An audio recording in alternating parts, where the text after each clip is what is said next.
কাজটা আবার আয়া পড়ছে, কাজটার সামনে পড়েই গেল। ইতরিয়া জামাই সামনে পড়ে গেল।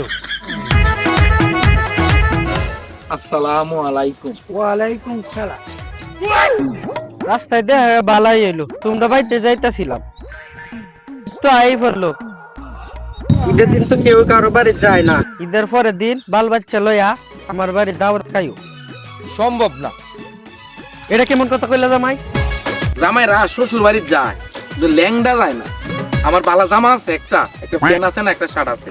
একজন জুতা দিছলাই 7 মাস আগে, বাতি জ্বালায় ঠিক করে পরে করং লাগে। মানুষের শ্বশুর বাড়িতে অনেক কিছু গিফট হয় ঈদের মধ্যে। আপনি আমার বাড়িতে কি পাঠাইছো? কিতা দিয়েছেন ঈদের মধ্যে?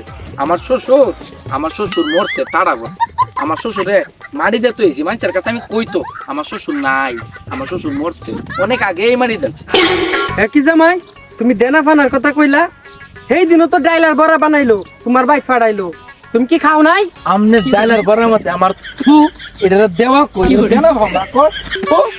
দেনা ফানার কথা হইলে আমরাও কইলাম মুরব্বি, আমার কাছ থেকে শাড়ি লঙ্গি এগুলো আমরাও পাই। তোমার মতো জামাই রেও তোমার কাছে যেমন মাইয়া বিয়ে দিছি, আমার কপালু।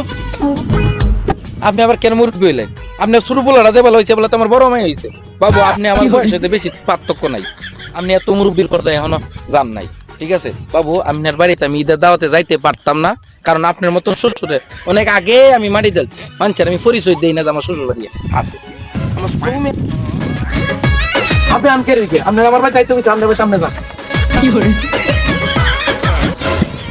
এই তোরে জামাই আমার মাইয়া বে দে, আমি যা ভুল করছি, আমি ছাই খাইছি, আমি গু খাইছি, আমার কপালটা থাসুর থাসুর।